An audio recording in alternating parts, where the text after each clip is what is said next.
नमस्कार दोस्तों, DD red के एक और रिएक्शन वीडियो में आप सभी का स्वागत है। मैं हूं आलोक। तो आज जो वीडियो लेकर आए वो वीडियो है डेली स्वैग का और इसका टाइटल है India ban onion export, Islamic countries got angry on पाक।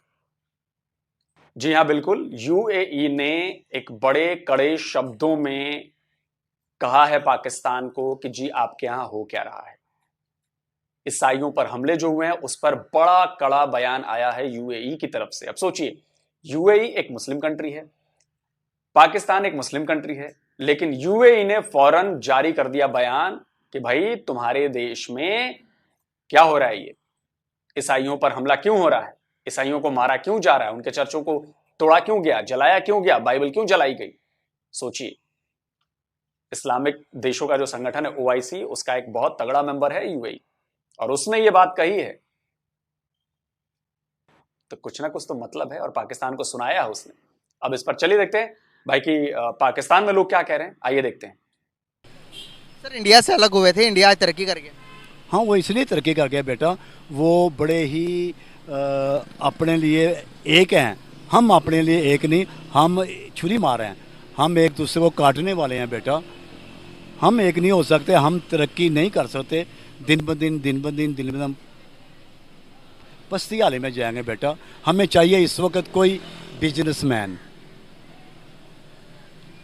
कोई बिजनेसमैन आए, उसको सारी हकीकत का पता है, वो हमें चलाए। सर, एक सवाल यहाँ पर पूछना चाहूँगा।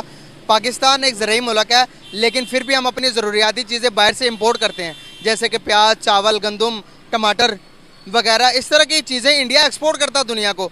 अभी इंडिया ने ऐलान किया है कि मैं आने वाले टाइम के अंदर प्याज पे भी बैन लगा सकता हूँ, क्योंकि प्याज की कीमतें बढ़ती जा रही हैं अपने मुल्क की ज़रूरियात को पूरा करने के लिए। यहाँ पर आप देखें हमारे क्या हालात हैं, और वो मिडिल ईस्ट, दुबई जैसे, यूरोप जैसी कंट्रीज इंडिया से चीज़ें लेती हैं। पाकिस्तान का बाइकआउट क्यों किया हुआ उन्होंने? वो मुखलिस हैं, हम 2 नंबर हैं। हमें बेईमानी है बेटा, हम बेईमानी से आगे आए हैं, वो बेईमानी से आगे नहीं आए। अल्लाह उनके साथ है, अल्लाह हमारे साथ नहीं है। अगर हमारे साथ अल्लाह होता, दिए से दिया जलता, सारे खुशहाल होते। अल्लाह उनके साथ है, क्योंकि रब्बुल आलमीन है ना, वो तमाम कायनात का रब है, इसलिए हम उसमें बहस नहीं कर सकते। अल्लाह उन पर राज़ी है, हम पे नहीं राज़ी। हम तो कहते हैं हम तो अफजल हैं उनसे। नो नो नो नो, जो अल्लाह के अहकामात और नबी के अहकामात को पूरा करेगा और इंसानियत के अहकामात को पूरा करेगा, वो नंबर 1 है। तो वो नंबर 1 है इस टाइम। हाँ, वो नंबर 1 है, जो अल्लाह के और उसके रसूल के अहकामात को मानेगा। मैं बूढ़ा हूँ, मैं अपना इंग्लिस्तान में होता तो वो मुझे कहते बेटा आप फ्लैट में रहे हैं बाबा जान, हम आपका ख़र्चा उठाते हैं, कुछ देते हैं।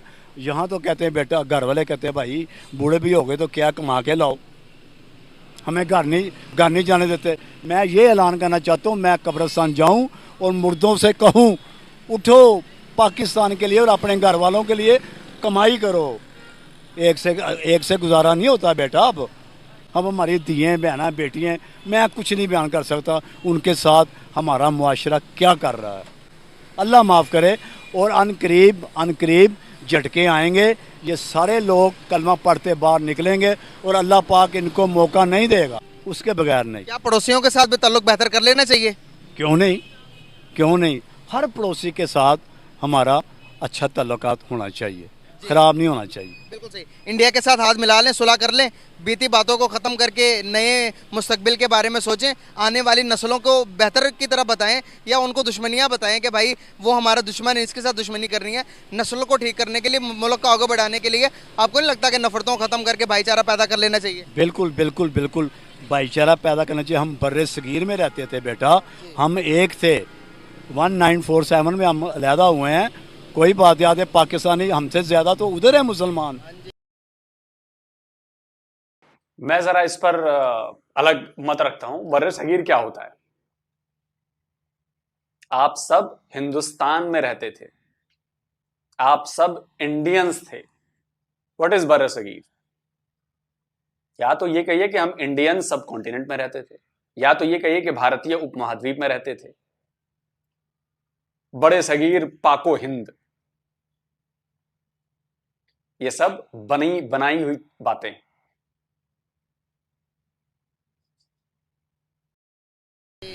उधर है मुसलमान। अगर हम बम फेंकते हैं तो किन के ऊपर फेंकते हैं यार? हमारे मुसलमानों। नो नो नो नो, हमें कॉम्प्रोमाइज़ करना चाहिए, प्यार मोहब्बत से काम करना चाहिए। वो इधर आएँ, हम इधर जाएँ, खुशहाली होनी चाहिए।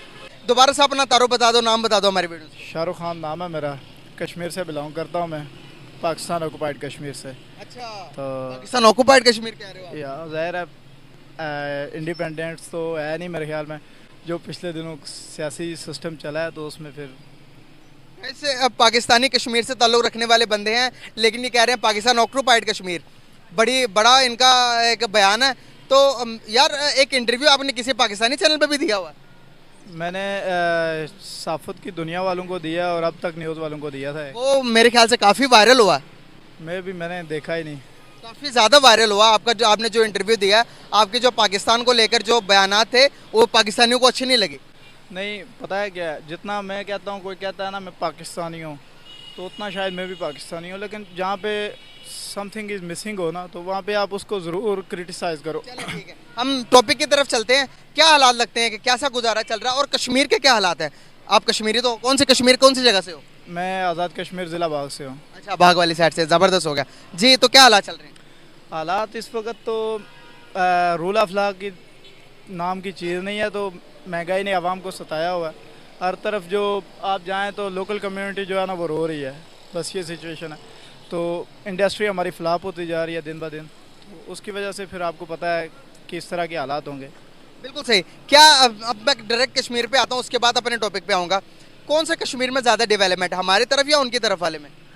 भाई हमारा तो अभी कश्मीर बैंक जो पिछले दिनों हमारे वो आए थे CEO साहब, तो उन्होंने थोड़ा सा उसको अपडेट किया था, लेकिन वो कोई उस तरह बिल्ड अप नहीं कर सके। हमारे पास तो अभी तक कश्मीर बैंक नहीं है, ट्रेन नहीं है, एयरपोर्ट नहीं है, तो उनसे कंपैरिजन बनता नहीं है। जो एक हकीकत है उसको तस्लीम करना चाहिए। रियलिटी जो है ना उसको आप फेस करो, उसको तस्लीम करो, उसको एक्सेप्ट करो, यही इंसानियत भी है, यही सारा कुछ है। क्या ख्याल है कि यहाँ पर जो कहते हैं कि कश्मीर के अंदर मुसलमानों पर बड़ा जुल्म होता है, वहाँ पर लाल चौक के अंदर हर रोज़ कोई माँ बेटी को मार दिया जाता है, भाई उसके भाई को मार दिया जाता है, क्या इस तरह के वाकई वहाँ पर वाकयात होते हैं? ये जो वाकयात है ना, ये सर जी कश्मीर चलो एक गैर मुस्लिम के अंडर है, तो उसमें आप ब्लेम कर सकते हैं ये सारी चीज़। आप KPK रीजन में चले जाएं, पाकिस्तान में क्या हो रहा है, यहाँ पंजाब में क्या हो रहा है, 16 साल अरसलान के साथ क्या हुआ, तो ये ब्लेम ना करें उधर का। मैं अपने गिरेबान में झांकूँ ना, मैं क्या हूँ, या पाकिस्तानी, मैं आधा पाकिस्तानी या आधा कश्मीरी। कोई भी बंदा जो बात करता है पाकिस्तान में रूल ऑफ लॉ की, आज़ादी की, तो उसे कम से कम इस वक्त जो करंट सिचुएशन चल रही है पाकिस्तान की, उसके ऊपर एक नज़र षानी की ज़रूर करनी चाहिए। उसके बाद वो अपनी राय कायम करें। मेरा ज़मीर ही नहीं मानता मैं किसी को ब्लेम करूं, क्योंकि मेरे अपने मुल्क के अंदर इस तरह की सिचुएशन है कि मैं किसी और को क्या ब्लेम करूं। बिल्कुल सही कहा बुआ आपने। तो यहाँ पर जो टॉपिक है, मेरा मेन टॉपिक की तरफ चलूँगा। सर, इंडिया ने अभी प्याज पर पाबंदी लगाने के बारे में सोचा, तो मिडिल ईस्ट जो सऊदी अरेबिया जैसी कंट्री, UAE जैसी है, उन्होंने कहा कि भाई आप अपने प्याज पर जो एक्सपोर्ट उस पर पाबंदी ना लगाएं, अगर आप लगाते हैं तो आप एक बहुत बड़ी मार्केट है, तो पूरी दुनिया में प्याज की कीमतें इंक्रीज़ हो जाएंगी। सर ये जब इंडिया के साथ हमारी ट्रेड जो है बंद थी, और कुछ माशी सोशल इकोनॉमिक इश्यूज़ की वजह से भी जो हमारे रुके हुए थे सारे ये जो LCs रुकी हुई थी, तो उसके दौरान आपने पाकिस्तान के अंदर देखा होगा, एक ज़री मुल्क है, तो अरब कंट्रीज़ तो चलो रेगिस्तान है सारे, तो उनके अंदर तो इंक्रीज़ होगी। हमारी क्या हालत हो गई थी, इंडिया का प्याज बंद हो गया था कुछ दिन, तो ये सोचें। अभी तो आप देखें ये कहाँ पे जाता है। अगर इंडिया प्याज बंद कर देता है तो आप देखें, खाली प्याज ही नहीं भाई, बड़ा कुछ है इंडिया के पास इस टाइम। हमारे पास ये जो पिछले दिनों बात चल रही थी, अहमद मीर साहब ने भी प्रोग्राम किया, काफ़ी सारे सीनियर साफियों ने प्रोग्राम किया, एंकर पर्सन है, तो वो ये कह रहे थे पाकिस्तान के पास $6 अरब के, बिलियन डॉलर के वो रिजर्व हैं, वो जो पड़े हुए हैं, रिसोर्सेज हैं। तो सर जी वो निकालें ना, किधर हैं यार, खा गया कोई कापर बेच के खा गया, कोई कुछ। हमारे पास कुछ भी नहीं है, हम अभी भी इंडिया के टुकड़ों पे पल रहे हैं। ये मैं आपको हकीकत बात इंडिया के टुकड़ों पे पल रहे हैं भाई। प्याज वो बंद कर दे, आप क्या खाओगे? अभी मैं आपको बता दूं, ये उसने पानी छोड़ा है दरिया सतलुज के अंदर, जो पानी आया उसकी वजह से कितना पाकिस्तान को डैमेज हुआ है। पंजाब, ख़ास तौर पे पाकिस्तान के सारा जो इकोनॉमिक का दारोमदार है ना, इकोनॉमी का, वो सारा पंजाब के ऊपर है ज़री तौर पे। तो जब पंजाब डैमेज हो जाए तो फिर समझ लें पाकिस्तान डैमेज हो रहा है। इस बात को आप क्या कहना चाहेंगे? आपके एक तरफ हम जो कि यहाँ पर बैठ के गाली दे देते हैं इंडिया को, लेकिन अपनी तैयारियाँ नहीं करते। अगर हम अपने डैम को बना लें, इंडिया जितना मर्जी पानी छोड़े, यहाँ पर पानी छोड़े तो हम गाली देने पे उतर आते हैं, अपने डैम नहीं बनाने। मैं आपको इस बारे में एक बात बताता चलूँ कि मेरी इन्फॉर्मेशन गलत भी हो सकती है, लेकिन 350 डैम बनाए हैं आज़ादी के बाद इंडिया ने। 350 डैम बनाए। कल जम्मू एंड कश्मीर में जितने डैम है पूरे पाकिस्तान में नहीं है। तो आपके और मेरे मुल्क के जो यहाँ पे रहनुमा हैं, जो हमें रिप्रेजेंट करते हैं, तो सर उनने क्या किया पाकिस्तान के? कुछ भी नहीं। अगर डैम बने होते तो मंगला डैम परसों भर गया, रिपोर्ट आई, एक ही डैम है और जिसके सर पे चल रहा है सारा ये दरिया सोतले वगैरह, तो उन्होंने कहा जी भर गया, अब हम पानी की निकासी का कोई सिस्टम करेंगे, निकासी आपका। तो फिर वो उसकी वजह से इंडिया ने डैम बनाया, भाई वो आपको पानी से ही डुबो सकता है, जो हकीकत बात है उसको तस्लीम करें, लेकिन अल्लाह की मदद होती है मुसलमानों के साथ, ये एक बिलीव है हमारा। बाकी ओवरऑल हमारे हालात, हमारे करतूत वो नहीं है, हमारे अमाल नहीं है कि हम किसी भी तरह की कोई। तो अभी जब इतना बड़ा सैलाब आया था जिसमें आधा पाकिस्तान डूब गया था, तो क्यों नहीं बचा लिया ऊपर वाले ने आपको? आप बोलते कुछ और हैं, फैक्ट कुछ और दिखते हैं। आधा पाकिस्तान गया ना उसमें, भयंकर बाढ़ में। पिछले ही साल आई थी ना बाढ़, लाखों लोग बेघर हुए, लाखों एकड़ की फसल चली गई। क्यों हुआ? फिर तो बचाना चाहिए था ऊपर वाले को ना। पाकिस्तान के साथ रहना, आज़ाद रहना या इंडिया के साथ? मैं अपनी राय बताऊँ ना, बाकी किसी की राय के बारे में क्या कहूँ, लेकिन मोस्टली जो मेरे फ्रेंड हैं, कोलीग हैं, एक देखें आइन के अंदर एक जो जमहूरी रास्ता है, जो आइनी रास्ता है, वो यही है। पाकिस्तान ने जब हिंदुस्तान से सब कॉन्टिनेंट बर सगीर से जब कहा था ना कि हमें अलग मुल्क चाहिए, तो वो उनका आइनी हक था। ये भी कश्मीरियों का आइनी हक है, वो जब चाहे मांग सकते हैं। क्या मांगेगी? आज़ादी, अपना खुद मुख्तार इंडिपेंडेंस, वो स्टेट बना सकते हैं, उसमें कोई उनको रोके। ये तो फिर गैर आइनी बात होगी, हुकूक सल्ब करने वाली बात होगी, फंडामेंटल राइट की वायलेशन होगी। अगर लगता है कि आपको कहीं ना कहीं अलग हो सकते हैं, या इंडिया या पाकिस्तान दोनों दोनों? अभी तो इंडिया ने डिक्लेयर कर दिया कि भाई इंडिया जो कश्मीर है वो हमारे पर्सन, जो हमारी राय है 370 का आर्टिकल के बाद आप देखेंगे डेवलपमेंट पाकिस्तान को दिखाने के लिए भी, दुनिया को दिखाने के लिए भी कि भाई इंडिया ये कर सकता है। वहाँ पर एप्पल ले आया, वहाँ पर गूगल ले आया, वहाँ पर आप देखेंगे हर किस्म की फैसिलिटीज़ जो कि हम सोच ही नहीं सकते। पूरे लाहौर के अंदर वो चीज़ें नहीं है जो जम्मू कश्मीर में दे दी है। सर जम्मू कश्मीर के अंदर मैं आपको एक बात बताऊँ ना, वहाँ पे लिटरेसी रेट आप चेक करें, आज़ाद कश्मीर के अंदर आप चेक करें, यूनिवर्सिटीज़ कहाँ पे यार, किसके साथ कंपेयर कर रहे हैं? और जो आज़ादी वाली आपने मेन आपका जो क्वेश्चन है वो ये है कि क्या हम आज़ादी ले सकते हैं या नहीं, वो मेरे ख्याल में अब नामुमकिन समझें, क्योंकि नहीं किस तरह, यानी कि कोई एक लॉजिक होती है ना किसी भी बात की, तो लॉजिकली प्रूव नहीं है। पिछले दिनों जो आया था कि हमारे टैंकों में तेल नहीं है, पाकिस्तान की उम्मीद पर 76 साल गुजारे हैं, तो वो मुझे अब नामुमकिन सा लगता है। बहरहाल ये है, कश्मीरी सारे भाइयों को मेरी तरफ से यही मशवरा है कि जहाँ तक आपकी जो स्ट्रगल है ना, उसको आप जारी रखें, मायूस कभी नहीं होना चाहिए। स्ट्रगल। बहुत शुक्रिया जी, वालेकुम सलाम। कैसे हैं आप? अल्हम्दुलिल्लाह, आप सुनाएं? ठीक ठाक। अल्हम्दुलिल्लाह, मैं भी ठीक। नाम आपका? मोहम्मद इब्रार। क्या करते हैं? मैं कस्टमर केयर सेंटर है आफ्टर सेल्स यूनिक जी। सही है, सेल्स का काम करते हैं। तो बात करने का पर्पस ये है कि क्या हालात लगते हैं मुल्क के, कैसा हालात चल रहा है, नौजवान का कैसा गुजारा? मुल्क के हालात बहुत खस्ता चल रहे हैं, गुजारा तो नहीं है बिल्कुल भी, महंगाई इतनी है, सूरत हाल बहुत गमगीन चल रही है। अच्छा जी। तो क्या सोचा है फ्यूचर के बारे में, क्या सोचा है? बस यही है, मेहनत करें दबा के, जैसे भी होता है मुश्किल से मेहनत करके सब कुछ मैनेज करना पड़ रहा है। मेहनत कर रहे हैं, अल्लाह खैर करें, इंशाल्लाह मुस्तकबिल अच्छा ही होगा। ज़बरदस्त हो गया। क्या लगता है कि पाकिस्तान की इम्पोर्ट ज़्यादा या एक्सपोर्ट ज़्यादा? पाकिस्तान के एक्सपोर्ट ज़्यादा है। एक्सपोर्ट ज़्यादा जी। तो हमारे अगर एक्सपोर्ट इतनी ज़्यादा तो हमारे हालात इतने ख़राब क्यों, गुर्बत क्यों नहीं ख़त्म हो रही? गुर्बत इस वजह से नहीं ख़त्म हो रही क्योंकि हमारे हुक्मरान सही नहीं है, जिस वजह से मुल्क का बेड़ा गर्क हो गया, बुरा हाल हो गया, गरीब पिस रहा है चक्की में गुर्बत की। मैं आपकी करेक्शन करता जाऊँ, पाकिस्तान की इम्पोर्ट ज़्यादा, एक्सपोर्ट कम है। अच्छा। क्या लगता है कि आपको पाकिस्तान कौन से मुल्क की प्रोडक्ट की ज़्यादा वैल्यू होती होगी बाहर के मुल्क में, पाकिस्तान की या फिर इंडिया की, मिडिल ईस्ट जैसे कंट्रीज़ में? पूरी दुनिया में किसकी ज़्यादा इज्जत है? आजकल तो पूरी दुनिया में चाइना छाया हुआ है। मैं इंडिया और पाकिस्तान की बात। अच्छा सॉरी, इंडिया। क्यों? इंडिया हमसे ऊपर जा रहा है, हर तरह की उनकी प्रोडक्ट से जा रही हैं ऊपर, हमसे गाड़ियों में, उनमें हर चीज़ में उनकी करेंसी हमसे ऊपर चली गई है, हमारी लो होती जा रही है करेंसी, इस वजह से। आपको पता है इंडिया भी अपने प्याज पर बैन लगाने जा रहा है। मिडिल ईस्ट ने कहा है, सऊदी अरेबिया जैसे कंट्री, यूएई ने कहा है कि भाई आप अपने प्याज पर बैन न लगाएं, वरना पूरी दुनिया में प्याज महंगे हो जाएंगे और हम खाएंगे क्या? वो पाकिस्तान से क्यों नहीं लेते, इंडिया से क्यों लेते हैं चीज़ें? उनको सस्ती मिलती होगी वहाँ से। इस वजह, और ये है कि पाकिस्तान भी उसकी तरफ से, दुबई की तरफ से लेके आ रहा है एक्सपोर्ट, इंडिया उधर भेज रहा है, उधर से महंगा हमें मिल रहा है, लेकिन वो डायरेक्ट यहाँ से नहीं पिक कर रहे, बॉर्डर टू कि बॉर्डर। हम प्याज अभी भी इंडिया के ही खा रहे हैं। हो सकता है, हाँ जी, क्योंकि यहाँ पे सूरत हाल ऐसी है, हर चीज़ महंगी है, किसान है वो क्या करे, बिजली महंगी है, तेल की कीमत काफ़ी ज़्यादा है, इस वजह से परेशान है सब, तो कोई लगा नहीं रहा। डायरेक्ट इंडिया से सामान ले लें वो सही नहीं। बस वो हुकूमत के मामला हैं, क्या करें, वो मैनेज नहीं हो रहा उनसे हुकूमत। अभी हमारे नए निगरान जो वज़ीर आज़म आए उन्होंने कहा कि भाई हम इंडिया के साथ ताल्लुकात बेहतर करना चाहते हैं, इस बारे में आप क्या कहेंगे? ताल्लुकात बेहतर होने चाहिए, जैसे मुल्क की सूरत हाल हो रही है, एक दूसरे दोस्ती होनी चाहिए, बाकी मिलजुल बैठ के बात करें हुक्मरान तो बेहतर है, हो सकता है शायद हालात बेहतर हो जाएं। बहुत शुक्रिया, बहुत अच्छा लगा बात करके, थैंक यू सो मच। अस्सलाम वालेकुम। वालेकुम अस्सलाम। सर कैसे हैं आप? ठीक ठाक। आप? सर नाम आपका? मुश्ताक अहमद। सर क्या करते हैं? मैं सिक्योरिटी करता हूँ। ज़बरदस्त हो गया सर, क्या हालात हैं, कैसा गुजारा चल रहा है? गुजारा तो मुश्किल हो गया है, गुजारे से तो बात ऊपर चली गई।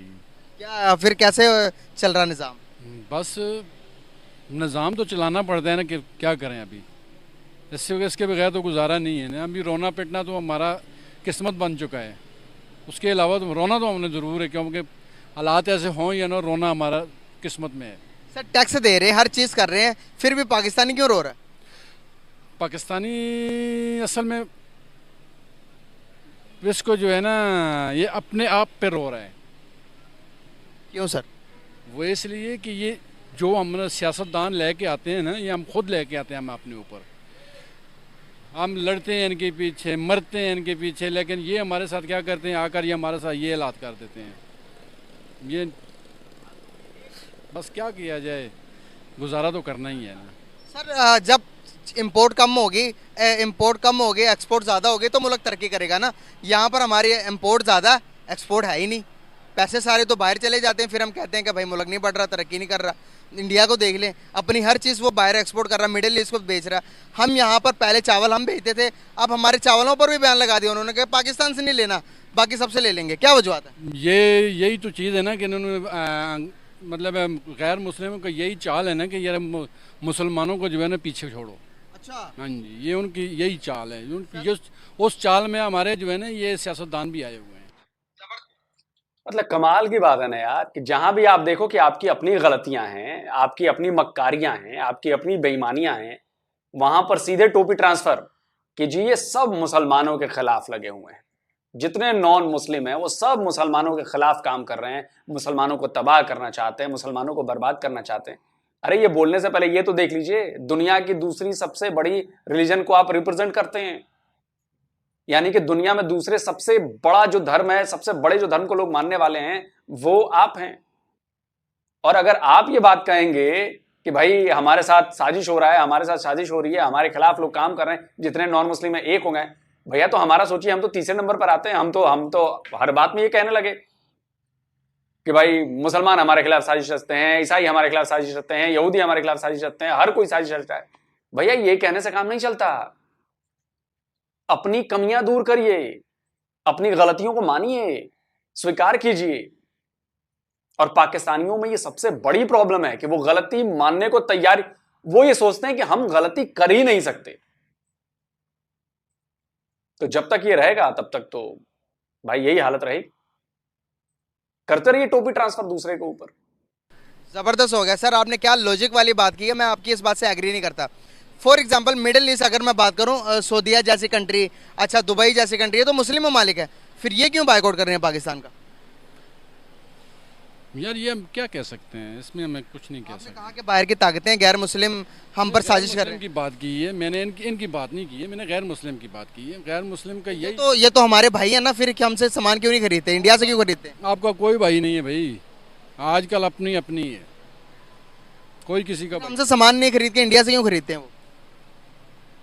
ये तो उनको पता होगा ना, हम तो कुछ नहीं कह सकते इसमें। सर आपको पता है जो चावल हम देते थे, लेकिन आपको ये पता है कि नॉन मुस्लिम आपके खिलाफ साजिश करते हैं, लेकिन ये नहीं पता है कि मुस्लिम आपको मुंह क्यों नहीं लगाते, मुस्लिम देश वाले, दूसरे देश वाले, ये नहीं पता आपको। वाह, कमाल का लॉजिक है सर। जो हमने सैंपल दिखाया होता था उसके बिल्कुल बरक्स चीजें होती हैं। समझ रहे? जो जो सैंपल दिखाया जाता है वो चीज़ होती नहीं है ना। हम यहाँ से ही तो आकर मार खा जाते हैं कि हमने हर जगह पे 2 नंबरी करनी है। तो हम पे साजिश कर रही है दुनिया। बस वही चीज़ है ना, देखो ना, आप जो है ना, आप अपना हम लोग अपने आप से ज्यादती कर रहे हैं। ये जो चीज़ दिखा रहे हैं वो चीज़ दे नहीं रहे हैं। यही तो मसला है। बस वो लोग, कोई मुल्क आप पे एतबार नहीं करेगा ना। इसीलिए हमारी इज्जत नहीं हो रही। हमारी इज्जत तो वैसे भी इन लोगों ने ख़त्म कर दी है, ये सियासतदानों ने। हमारी बाकी ज्यादा इज्जत है या फिर हिंदुस्तान की ज्यादा इज्जत है? यार, इज्जत तो हमारी होनी चाहिए वैसे। होनी चाहिए, लेकिन है किसकी? है उनकी ज़्यादा है, उनको लोग ज़्यादा वो कर रहे हैं। क्यों कर रहे हैं? ये आप क्या कह सकते हैं, इसमें कुछ नहीं। ईमानदारी। ईमानदारी तो उनमें के तो समझ नहीं, ईमानदारी उनमें कहाँ से आई है? उनमें कोई दुनिया- ईमानदारी नहीं है। हम गैर मुस्लिम जो भी है वो एक ही बात करता है, उस पर वो दूसरी बात नहीं करते। लेकिन हमारे ये आज हमने एक बात की है, कल वो हम उस बात से ही मतलब पलट जाते हैं। हमारी एक बात नहीं है, इसलिए उनकी तो एक बात है ना, वो ईमानदारी तो उनमें ज्यादा है। कोई ईमानदारी ना कहो ना उसको, फिर क्या कहें? ईमानदारी नहीं है। तो क्या है सर? वो ईमानदारी नहीं है तो क्या है? अकल के अंधे भाई साहब। दुनिया हंस रही है आपकी बातों को सुनकर। आप अपने ही बातों में अपने आप को ही भला बुरा कह रहे हो। आपने खुद को बेईमान कहा, खुद को कहा सामने वाला अच्छा काम कर रहा है तो वो ईमानदार नहीं है। नहीं नहीं नहीं नहीं, वो ईमानदार नहीं कहूंगा मैं उसको, क्योंकि ईमानदार होने का मतलब सिर्फ यह है कि वो मुसलमान होना चाहिए, तभी ईमानदार होगा वो। सही बात है ना? यही कहना चाहते हैं ना, आपके मन में यही बैठा है, लेकिन कह नहीं पा रहे हैं क्योंकि ग्राउंड रियलिटी तो कुछ अलग है। वो गैर मुस्लिम, उसको किस तरह आप ईमानदारी कह सकते हैं? उसको क्या कहें? मुस्लिम में उनको सिर्फ यही आप कह सकते हैं कि उनकी सिर्फ एक ही बात करते हैं, एक जुबान है उनकी, बस सिर्फ। ईमानदारी कहते हैं सर। यार, ईमानदारी लफ्ज़ मुस्लिम का है, ये गैर मुस्लिम का ईमानदारी का लफ्ज़ नहीं है। पहले आप ये तो सोच लें। चलिए, लफज जिसका भी है, लेकिन इज्जत तो ज्यादा उसी की होती है ना जो जो अपने वादे का पक्का होता है, जो अपने जो कमिटमेंट करता है वो पूरी करता है। दुनिया में उसी की इज्जत है। आज देख लें इंडिया दुनिया की 5वीं बड़ी मैशत बन गया। पैसे से वो पूरे पाकिस्तान को भी खरीद सकता है, इतना पैसा उसके पास। नहीं, पैसा वैसा उसके पास नहीं है, तो वैसे कहने वाली बातें हैं। पाकिस्तान को खरीदना इनके बस की बात नहीं है। नो। चलें, आप कह रहे हैं तो ऐसा पॉसिबल है, लेकिन अगर मैं बताऊं आपको फॉरेन रिजर्व उनके कितने हैं? ये कोई पता नहीं है। 600 बिलियन डॉलर, हमारे 3 बिलियन डॉलर भी नहीं। यार, हमारा 1 मिलियन डॉलर भी हो ना, उनकी इतनी हिम्मत ही नहीं है कि वो हमारे से आकर ये बात भी कर सकें। ये भी आपको कह देते हैं। चलें सर, गाइस इसका फैसला आप करेंगे। बहुत शुक्रिया, बहुत अच्छा लगा बात करके, थैंक यू सो मच। ऐसी जाहिल कौम पाकिस्तान में और ज्यादा हो। ऊपर वाले से मैं दुआ करता हूं कि ऐसे लोग पाकिस्तान में ज्यादा पैदा करें। हमें कुछ करने की जरूरत नहीं है, यही लोग काफी हैं अपने मुल्क को डुबाने के लिए। लफ्ज भी मुसलमान हो गया भाई। ईमानदारी मुसलमान लफ्ज है, और ईमानदारी सिर्फ मुसलमानों के लिए शब्द बनाया गया है, नॉन मुस्लिमों के लिए नहीं है। लानत है तेरी ऐसी सोच पर। उम्र में थोड़े बड़े लग रहे हैं, थोड़े कड़े शब्दों का इस्तेमाल किया मैंने, लेकिन आपकी सोच को देखकर मुझे गुस्सा आ रहा है। इस हद तक नफरत, इस हद तक नफरत करेंगे आप लोग? अरे जो नफरत कर रहे हैं ना, वही नफरत आप लोगों को खा रही है। ये कब समझ में आएगी बात आपको?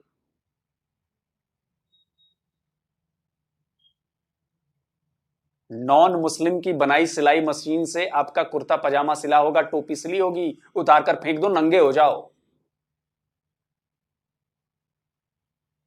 लेकिन नहीं, वो कपड़े तो मैं पहनूंगा। जिस मोबाइल का इस्तेमाल करते होगे नॉन मुस्लिम ने बनाई है, फेंक दो उठा के मोबाइल। नहीं नहीं, वो तो मेरा हक है। शर्म नहीं आती आप लोगों को ऐसी बातें करते?